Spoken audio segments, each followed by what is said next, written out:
bom dia você que nos assiste nesta manhã de domingo. É um grande prazer estarmos juntos de novo. Que o Senhor te abençoe nesta manhã. Eu sou o Fernando, essa é a Solange, minha esposa. Nós somos um dos pastores aqui do SEI, né?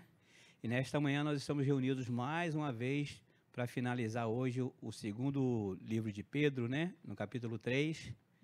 Eu vou passar a palavra para a Solange agora. Oi, gente. E estamos nós aqui novamente, né, para conversar sobre Pedro, sobre aquilo que nosso irmão deixou para a gente, né? E a gente te convida a sentar nessa mesa, a sentar nessa sala e sentar aqui com a gente, né, para a gente conversar, para a gente meditar naquilo que o nosso irmão tão preocupado com a gente deixou, né, para a gente ler, para a gente meditar, para essa palavra ser gravada no nosso coração.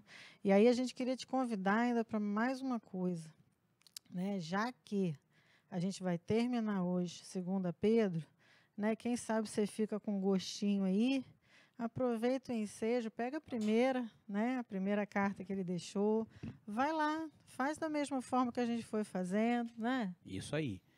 Pega você, mais 3, 4 irmãos, cada um com uma Bíblia, né? Diferente, vocês sentem juntos para poder estudar a palavra. Já que a gente se reúne para tantas coisas, que a gente comece a se reunir para isso, para orar e para estudar junto, amém?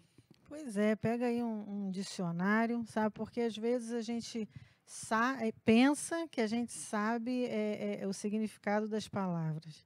E às vezes a gente não sabe de fato, a gente só vai lendo o texto e a gente vai, né, deduzindo.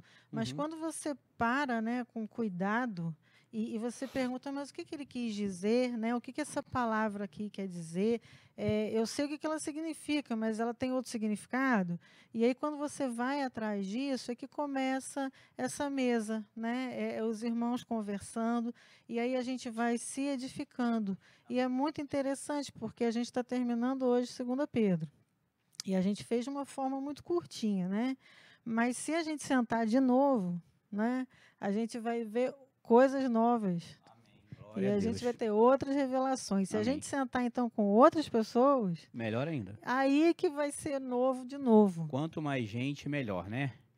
Porque a Bíblia diz que na multidão de conselhos há sabedoria. Então, quando a gente está bem junto, bastante gente, cada um traz algo, né, do Senhor e o Senhor se expressa ali e vai gerando em nós mais crescimento, amadurecimento, né? Isso é muito gratificante. E a gente queria deixar essa semente aqui, né? Amém. Esse tempo nosso que a gente teve aqui no mês de março, conversando com vocês, a gente queria deixar essa semente, né? Convidando vocês a fazer a Amém. mesma coisa, né? Vocês viram que não tem segredo nenhum, ninguém precisa ser o teólogo para Não precisa ser conversar. bacharel, não precisa Pois ser é. nada, só precisa ter boa vontade. Mais nada, só isso. E o Espírito Santo, só Isso. isso. Porque a revelação Vem dele. vem do Senhor. Foi Ele que escreveu a palavra, né? E o autor está sempre conosco, então ele traz a revelação sobre as nossas vidas. Né? Nós queremos incentivar vocês a fazerem. Nós não somos melhores do que ninguém. Nós só fazemos e você também tem essa possibilidade dentro da tua casa, você que é marido ou você que é esposa, junto à sua família. A roda da mesa, uma vez por semana pelo menos, e começa a fazer isso, a praticar isso, que Deus vai trazer crescimento na sua vida. Com certeza, eu tenho certeza disso. E transformação na sua família. Em Amém. nome de Jesus. Vamos orar então, irmã? Vamos sim. Amém. Mete bronca. Senhor, nós queremos te agradecer, Pai. Te agradecer pela mesa, te agradecer pelos irmãos, te agradecer porque o Senhor é o nosso Pai, Aleluia. assentado à mesa, nos ensinando sobre a tua palavra, ministrando aos nossos corações, Senhor, Amém. que de verdade, Senhor, essa palavra possa ser escrita no nosso Em coração, nome de Jesus. para que a gente não venha se desviar do Em nome de Senhor, para Jesus. que a gente não venha, Senhor, levar o nosso pensamento Em nome de Jesus. para coisas que não são do Senhor, Sim, Deus, mas que a gente possa gastar a nossa vida naquilo que é teu, no teu reino, na tua palavra, que a gente possa, Senhor, ter a mente transformada Aleluia. pelo poder da tua palavra, Em nome que o de Senhor Jesus. venha de fato nos transformando a nossa forma de pensar e aí a nossa forma de agir. Senhor, que isso seja real na nossa vida, que essa transformação seja real, Senhor. Nós não podemos seguir o Senhor e pensar da mesma forma como pensávamos antes. Nós não podemos ser seus discípulos e pensar como o mundo pensa. Algo tem que ser diferente, Senhor, aqui dentro. Algo tem que mudar. Mentiras, Senhor, precisam ser quebradas. Sofismas precisam ser quebrados, Senhor. Então, em nome de Jesus, que o Senhor faça isso em nós. Conceitos aqui dentro, Senhor, precisam ser quebrados, até mesmo sobre o Senhor. Quantas ideias, Senhor, nós temos ao teu respeito, que não são reais. É verdade. Quantas ideias nós temos sobre a tua palavra, que não são reais. Que o Senhor possa quebrar tudo isso e nos ensinar sobre o Senhor, sobre o teu coração. Que o Senhor possa falar ao nosso coração sobre o teu. E que isso seja real na vida da minha família, na vida dos meus irmãos, na vida, Senhor, da tua igreja, da tua noiva, em nome de Jesus. Amém. Amém. Nesse momento, querido, eu queria te convidar para nós estarmos ofertando na casa do Senhor, né? Vai aparecer na sua tela aí todos os dados que nós temos. Esse período de oferta eu costumo falar da seguinte forma: a oferta é para nós que congregamos aqui, caminhamos aqui no SEI, conhecemos a identidade do SEI, conhecemos a veracidade do SEI, a honestidade. Mas nada impede que você que não seja do SEI possa também estar participando desse momento. Mas eu chamo a responsabilidade para nós da casa, né? Porque nós sabemos onde é investido toda a oferta e todo o dízimo. Então nós o fazemos com convicção e com gratidão, porque sabemos aonde nós estamos investindo.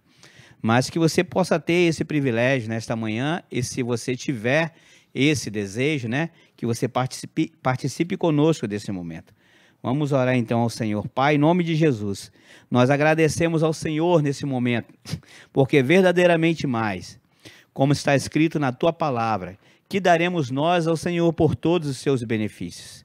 E, Senhor, eu tenho certeza de que quando nós ofertamos e dizimamos na tua casa, não pode ser comparado àquilo que o Senhor tem trazido sobre as nossas vidas. Nunca será comparado. O pouco que nós retornamos para o Senhor, por tudo que o Senhor tem feito, isso sem falar da coisa mais valiosa que nós temos, que é a nossa salvação e a presença do Senhor. Que neste momento o Senhor venha abrir as janelas dos céus sobre a vida do teu povo, que o Senhor venha derramar sobre eles a tua bênção, o Senhor venha prover todas as suas necessidades, mas que o Senhor, em nome de Jesus, nunca permita que falte o óleo sobre a cabeça do teu povo.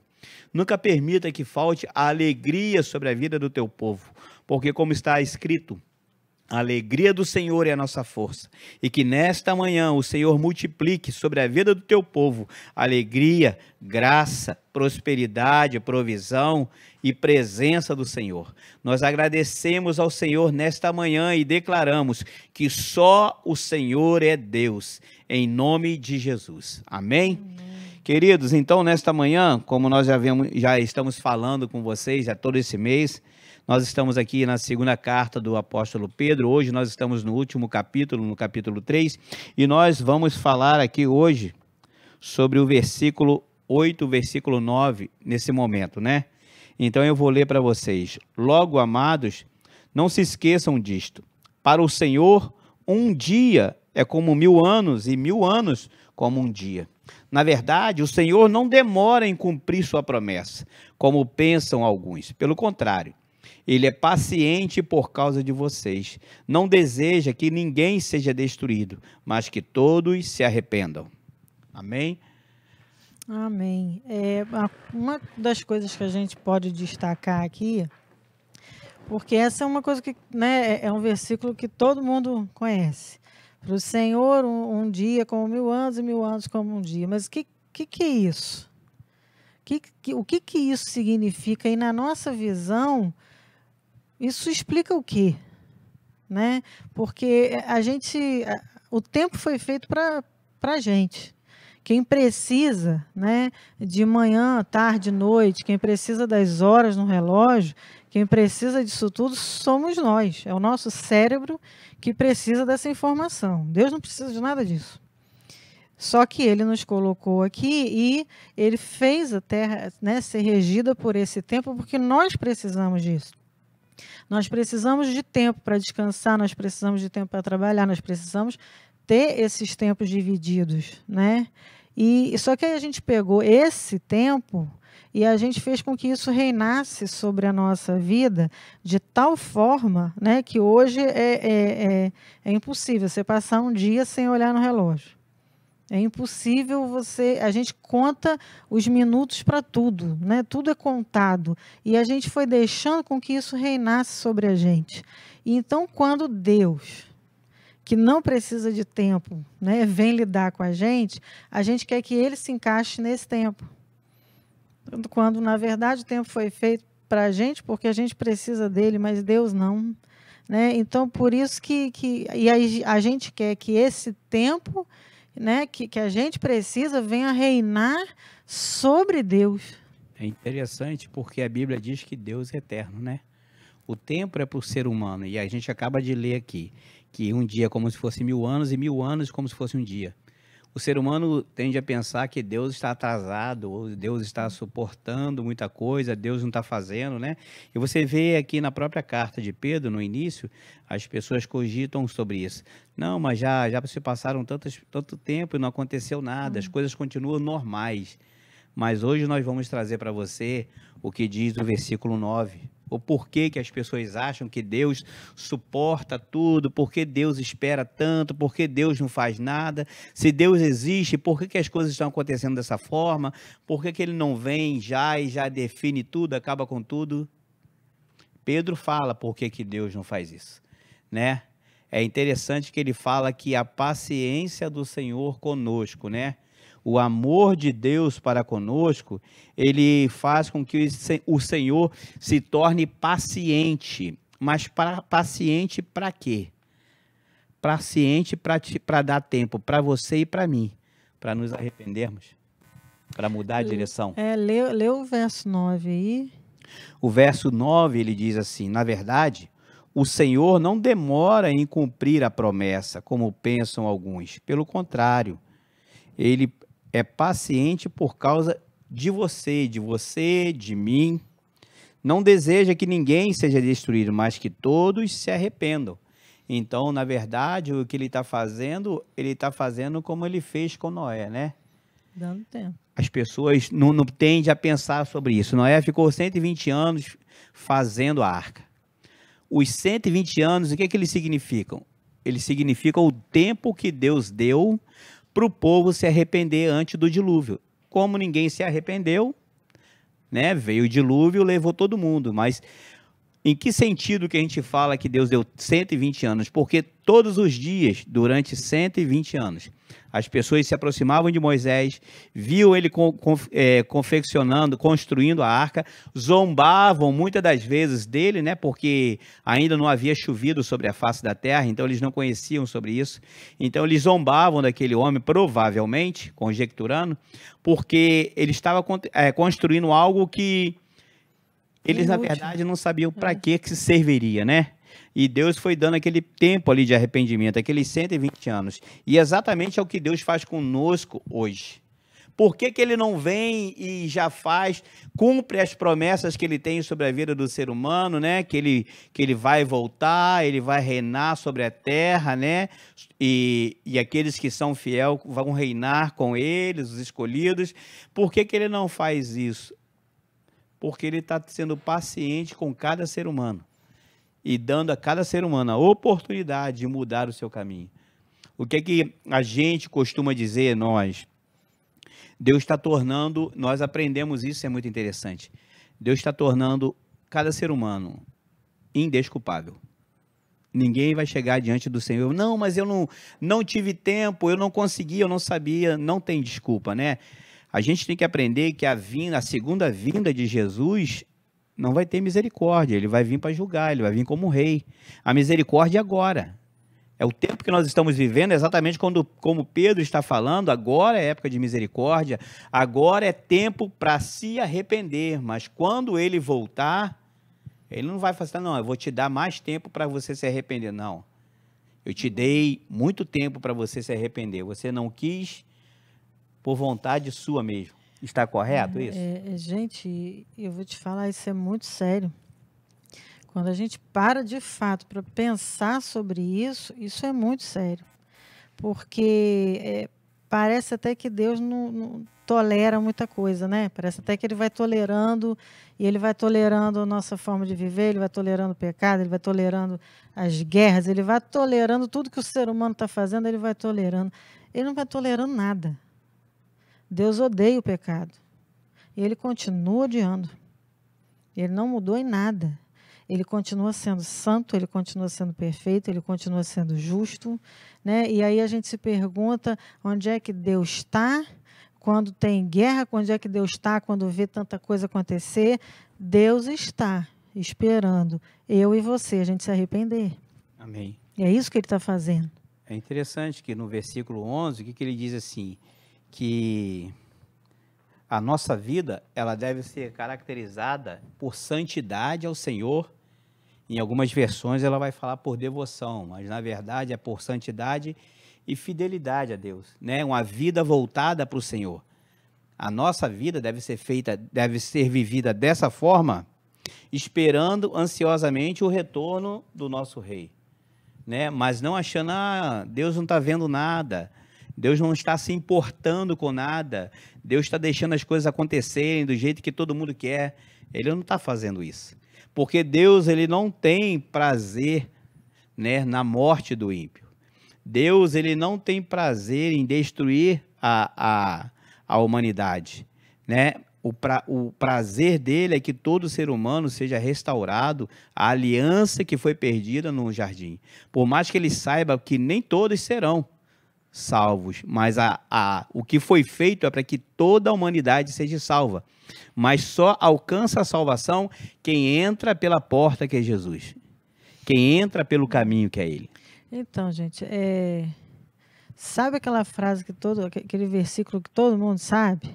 Sabe aquele negócio de que as misericórdias do Senhor são a causa de não sermos consumidos. E as suas misericórdias se renovam a cada manhã? Então, é isso aí. É esse o tempo que ele está dando. Esse é o tempo da misericórdia, né? Mas o mesmo Pedro, e logo no versículo depois, ele vai falar, mas ele vai vir, e no dia que ele vier, ele virá como ladrão. Isso aí. Ele não vai avisar, sabe, um dia antes. Ele não vai te avisar meia hora antes, ele não vai avisar, meu irmão. Então, entenda isso, a seriedade disso. Ele está dando tempo à humanidade, ele está dando tempo para cada um de nós, sabe? E ele está dando tempo só para o ímpio se arrepender, não, ele está dando tempo para a igreja se arrepender. O interessante dele vir como ladrão, porque o ladrão nunca avisa quando ele vai roubar a casa, né? Então, o que ele está dizendo? É que nós temos que estar preparados o tempo todo. Por isso, viver uma vida de santidade e fidelidade ao Senhor. Porque ele não vai avisar a gente, sabe? A gente tem uma mania de... Sabe aquele negócio quando o pai fica toda a vida falando, não faz isso, senão eu vou te bater, não faz isso, senão eu vou te bater. E aí o pai não faz, aí a criança acha que pode ir e empurrar o limite até não aguenta mais. É isso que a gente faz. Deus não falou, não faz isso, senão eu vou te bater, mas ele falou, viva uma vida de piedade, de amor, de fidelidade, sabe? Me conheça, prossiga em me conhecer. Eu estou te dando tempo para você se arrepender. E quanto mais sobre mim você conhece, mais você tem essa chance de viver isso. Vê, Solange, o que você acha? Se Deus ele avisa para a humanidade assim, olha, no dia 30 de dezembro de 2025, eu vou voltar. Então, eu vou voltar nesse dia. As pessoas iam ter uma vida de qualquer jeito, e nesse dia elas iriam se preparar para o Senhor, mas eles não iriam ter uma vida de fidelidade a Deus, uma vida de santidade. Eles iriam viver do jeito que eles quisessem e no dia, porque eles já sabiam o que ia acontecer, daqueles que não tiverem uma aliança com o Senhor, né, o destino dele. Então eles fazem, não, eu vou viver do meu jeito e aqui eu me arrependo para poder, e Deus não quer isso. Isso se torna uma coisa injusta. O que Deus quer é que nós tenhamos uma vida correta. E outra coisa, a única virtude que Deus mandou o ser humano copiar dele foi: sede santo como eu, Senhor, seu santo. Não, e o problema disso tudo é que se ele faz isso, conhecendo a gente como a gente conhece, não ia prestar, né? A gente ia achar que Com podia certeza. fazer de tudo e mais um pouco, e Isso. aí um dia antes a gente ia se Isso. resolver. O ser humano é bom Mas nisso. você ia perder, e eu também, a chance de conhecer o nosso Pai, sabe? De ter intimidade com Ele, E de ter a vida transformada, né? de ter uma vida com Ele. Isso. De Amém. poder se relacionar com Sim. Ele e poder viver de uma Experimentar. forma livre, Amém. né? Conhecer o amor do Pai. Com certeza. Com certeza. E, quer dizer, nada disso faria sentido, né? E o que ele está chamando a gente, você vê que o tempo inteiro, né, o pai chama os seus filhos de volta para casa. E ele, irmãos, isso é muito sério. Ele está dando tempo para mim e para você, porque vai chegar um dia em que a gente não vai ter desculpa, não vai dar tempo. É como você, sabe, abrir e fechar o olho, não vai dar tempo. E quando a gente tiver, sabe, que está cara a cara com ele, ali já não vai ter misericórdia. Ali já, Meu o Deus. tempo de misericórdia é aqui. Sim. Lá não vai ter misericórdia. Esse outro encontro aí não vai ter misericórdia. E não pense porque Deus é amor que ele vai safar o seu lado, porque ele não vai. Ele não vai safar o lado de ninguém, porque ele é justo. É por isso que quando você vê o Pedro falando, né, que Deus destruiu a terra com as águas, no dia em que a porta da arca foi fechada, as pessoas gritaram, espernearam, fizeram o que elas quiseram. Deus não mudou, amigo. Deus não mudou, porque ele deu 120 anos para que as pessoas se arrependessem. Né? E não pense você que as coisas hoje são diferentes, não. No versículo 15, depois, nós vamos ver que Deus ele tem a paciência com um propósito, mas ele não suporta, né, o pecado da humanidade. Então, ele está te dando tempo para que você mude a sua vida, para que se você não conheça o Senhor, você se volte para o Senhor, você entregue o seu caminho ao Senhor, confia nele, o mais ele fará. Para você que já é crente, mas não vive uma vida de santidade, a palavra santidade não significa que você não vai pecar, meu amigo. A palavra santidade significa que você vai se separar das coisas do mundo e se voltar para as coisas do Senhor. Você vê o próprio Jesus falando, não tem como você ser o meu amigo e amigo do mundo. Você tem que decidir, você não pode ficar em cima do muro, você tem que ser morno ou você ser quente. Eu preciso saber o que você é. Tem que ser frio ou quente. Isso, perdão, é porque eu estou ficando velho, né? Você tem que ser frio ou quente, porque se você é morno, você está dizendo para Deus assim, eu não sou nem frio nem quente. Então você não tem uma identidade. Deus precisa que você tenha essa identidade. Eu sou frio, então eu sou quente, porque aí ele vai saber com que ele está lidando. Porque pelo menos, quando você é frio, você é quente, você tem coragem de mostrar para Deus quem você é. No momento em que você é morno, você não tem coragem para dizer nem o que você é diante do Senhor, né? E hoje nós vivemos dias em que as pessoas estão frequentando igreja, mas não são igreja. Estão frequentando reuniões, mas não conhecem o Senhor. Se voltam para Deus por aquilo que Ele pode dar, mas não por aquilo que Ele é. Se voltam para Deus esperando coisas terrenas e não sabem o valor da salvação. Não sabem o que significa essa salvação. A Bíblia diz nela, lá atrás, que um homem ele achou um campo muito valioso, um tesouro muito valioso. E ele vendeu tudo que ele tinha para comprar esse tesouro. Ainda bem que você está aqui, né? Para me ajudar, senão eu estava enrolado. Como diz Paulo Júnior, eu estava lascado. Então, o que significa isso? a nossa salvação é o tesouro que nós encontramos nas mãos do Senhor e nós deixamos para trás, vendemos tudo aquilo que tinha importância, porque nós descobrimos que nada é mais importante do que a salvação. Nada é mais importante do que a eternidade na presença do Senhor. Então, quando nós abrimos mão de tudo, você não tem mais nada nessa terra que te prenda. Ao contrário do que nós temos visto. As pessoas estão sempre se tornando mais presas a cada dia às coisas dessa terra. E o próprio Jesus falou, não ajunta tesouro, não guarda nada aqui, a sua vida não é aqui, né? Busca as coisas que são do alto. Né? Se nós temos que guardar alguma coisa, venhamos a guardar na presença do Senhor, mas não nessa terra. Então, vai chegar um dia que você vai falar assim, ah, Deus, eu não sabia. Sabia sim, porque hoje, você que está assistindo isso, Deus, os céus e a terra, são testemunhas daquilo que você está ouvindo. E Deus vai te cobrar por aquilo que você está ouvindo hoje. Eu te falo isso com convicção.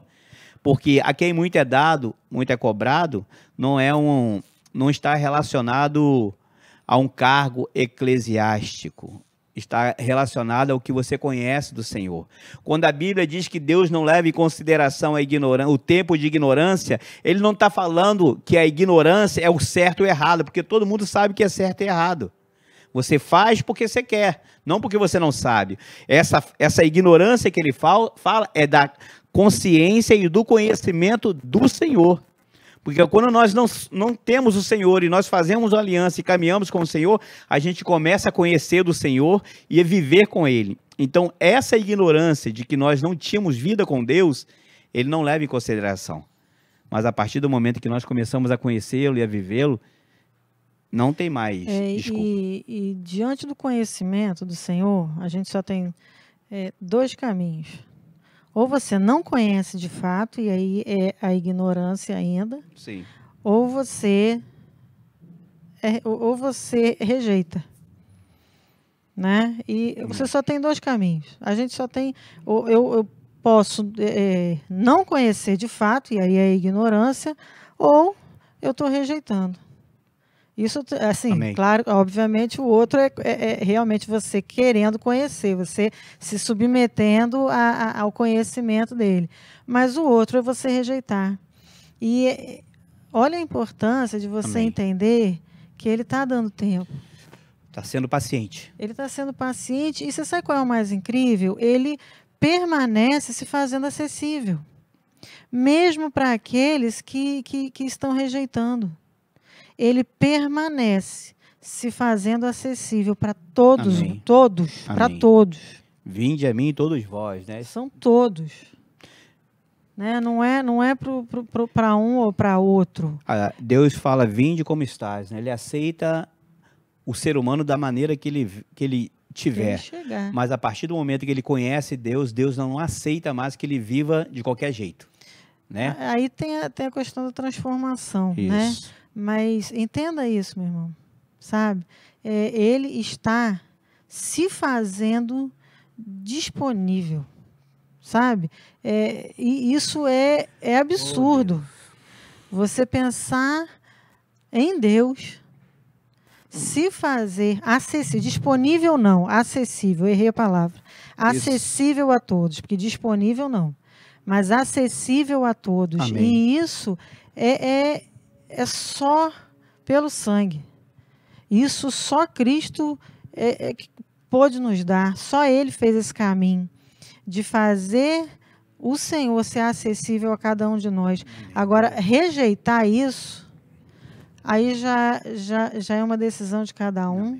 Ou entender isso e se submeter a esse amor, também é uma decisão de cada um. Mas entenda uma coisa. Nesse tempo, né, esse tempo que está se passando, aqui, Deus está te dando tempo. Com certeza. E vai chegar um dia que você vai chegar diante dele e vai falar assim, não, eu dei várias oportunidades, dei muito tempo para você ter a sua vida transformada. A verdade é que você nunca quis. É aquela questão, né? Ou ele vai falar para a gente, eu te conheço ou eu não te conheço. Isso aí. E a decisão de se fazer conhecer foi nossa. Sim, com certeza. Porque ele já está acessível. Ele já se colocou acessível. Então, quando ele falar para a gente, né, eu te conheço ou eu não te conheço, foi porque a gente decidiu que fosse assim. Porque, na verdade, o que ele tinha que ter feito, já fez. Já está feito. Não tem mais nada para ser feito. Já, quando Cristo falou está consumado, Sim, telestai, sim. está consumado, Com está certeza. feito. Não tem mais nada além disso. Já está consumado. Eu fiz o que eu Nada precisava mais fazer. é necessário. É. O sacrifício que era preciso foi feito. Então não vão se fazer mais nada. Foi feito. A porta foi aberta, o caminho foi aberto, né? Acessível a todos. Isso aí. Né? Agora, decide entrar quem quer. Mas entenda, nesse meio tempo, Deus permanece se fazendo acessível. E interessante é que essa acessibilidade, se você pensar direito, é para todo mundo, mas nem todas as pessoas vão. Por quê? Porque estreito é o caminho, né? A porta. Então, não o caminho da perdição é largo, o caminho da salvação é estreito. Então, não é para qualquer um. A própria Bíblia diz isso, né? A própria Bíblia diz que o reino dos céus ele é tomado à força. Não é para qualquer um, porque a pessoa não quer. Não é para qualquer um que não queira lutar por isso. Né? Porque a partir do momento que você quer lutar, qualquer pessoa consegue, porque ele diz assim: ser fiel até a morte, eu vou te dar a coroa da vida, né? Eu vou estar contigo todos os dias até a consumação do século. Então, quando eu falo que talvez eu tenha dito não é para qualquer um, em que sentido? Do esforço. Porque a pessoa tem que mostrar para o Senhor o esforço. Porque, querido, o preço foi pago, foi muito alto. O preço que foi pago foi alto demais. A graça não é de graça, ela custou um preço e preço de sangue, né? Então, por ele ter custado preço de sangue, não é para qualquer um que não dê valor a isso. Entende isso? Não é para qualquer pessoa que não saiba o valor do preço que foi pago, né? Se não fosse Jesus, nenhum ser humano conseguiria. Nenhum ser humano. E é interessante que a Bíblia diz que todas as pessoas, quando se aproximaram do Senhor, nenhuma delas tinha nada para oferecer. Nada. Esse pastor, né, que eu tô conhecendo, é o Paulo Júnior, ele fala, Deus não é comida para qualquer um. Com certeza. É isso aí, entende? Ele não é comida para qualquer um. Eu acho que ele é uma comida para quem sabe apreciar a comida. Ele é comida para quem tem de verdade fome. Amém. Né? Não é para quem está com uma fome gourmet. Isso. Né? Igual se fala hoje em dia. Isso. Eu estou com uma fome gourmet porque eu quero escolher, né, o que eu vou comer. E aí não adianta só um bife, tem que ser um bife com alguma coisa, né, mal passado, não sei o quê, cheio de coisa em cima, não. Deus não é comida para todo mundo, né? Ele é o pão da vida. Glória a Deus. E é para quem entende isso, sabe? Para quem saiu da ignorância e não rejeitou, mas se submeteu, sabe? Entendeu que essa fome só ele pode saciar. E ele é pão para esses. Ele é pão, né? Ele é comida para esses que entendem que ele é comida para quem não entendeu que não vai se saciar com mais nada. É impossível para o ser humano, porque nós viemos dele. Né? É como o peixe viver fora d'água, não dá. Não dá para ele, né, sobreviver em qualquer outro ambiente. Então, Solange, eu vou ler aqui, é muito interessante isso. Eu vou ler o versículo 15, né? E eu vou até o 17, porque ele diz assim: e lembre-se de que a paciência de nosso Senhor permite que as pessoas sejam salvas. A paciência dele, né? A longanimidade dele. Foi isso que o nosso amado irmão Paulo lhes escreveu com sabedoria que lhe foi concedida. ele trata dessas questões em todas as suas cartas. Alguns de seus comentários são difíceis de entender, e os ignorantes e instáveis distorcem as suas cartas, como fazem com todas as partes das Escrituras. Como resultado, eles próprios serão destruídos. Amados, vocês já sabem dessas coisas. Portanto, estejam atentos, a fim de que não sejam levados pelos erros destes perversos e percam a sua fé. Então, amados, vocês já sabem, né? Aí é que torna a gente mais indesculpável ainda. Porque ele mesmo está falando. Primeiro, porque ele acabou de explicar, né? Com certeza. E segundo, que vocês já conhecem, vocês já sabem, né, que o engano vai vir, que o engano vai querer pegar a verdade e não é lançar uma mentira logo na cara de pau, não. Ele vai meio que... É só distorcer um pouco, é só perverter um pouco, e aí já é o suficiente. Engraçado que naquela época já havia o engano, né? E hoje o engano continua. Nada mudou. A gente está falando de mais ou menos 70, 80 anos depois de Cristo, né? Ainda estava fresco. E... mais ou menos no ano 70. 65, por aí. De 65 a 70. Então estava bem fresco ainda da morte de Jesus. Se naquela época já existia, imagine hoje, né? E nós somos testemunhas disso, né?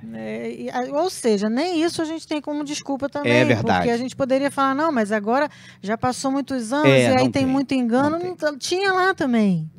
Né? Nem isso é novo, né? Amém. Então, em nome de Jesus, irmãos, vamos despertar para a seriedade em nome de Jesus, daquilo que a gente está discutindo aqui, né, nessa mesa, porque essa mesa hoje é séria. Com certeza. Né? Não é à toa que ele fala, né, que ele começa esse capítulo falando de exortação. Amém. Eu estou trazendo isso à memória de vocês. A minha preocupação é que vocês não percam isso de vista. Aleluia. E andem na verdade, sabe? Sabendo que a misericórdia do Senhor está sendo renovada sobre mim hoje, para que eu possa viver hoje com Ele. Em nome de Jesus. Né? Mas um dia essa misericórdia vai ter, Amém. Vai ter fim. Amém. Hoje nós encerramos por aqui e agradecemos a Deus pela sua presença, né? Que Deus te abençoe.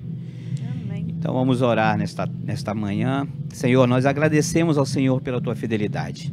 Bendizemos ao teu nome pela verdade da tua palavra, porque conhecereis a verdade e ela vos libertará.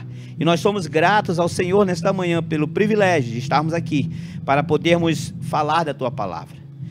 Louvamos o teu nome e declaramos que aquela morte do teu filho naquela cruz não foi em vão pelas nossas vidas, porque nós lutaremos todos os dias. Nós podemos até não conseguir, mas nós vamos morrer lutando. Em nome de Jesus, que o Senhor nos fortaleça para isso, para que continuemos de pé, lutando as suas lutas, as nossas lutas, para que o reino do Senhor seja expandido e o nome do Senhor glorificado. Que a graça do Senhor Jesus, o amor de Deus, que as ricas e eternas consolações do Espírito Santo sejam com todos aqueles que aguardam e esperam a volta do nosso Senhor, e comigo digam amém. Deus te abençoe em nome de Jesus.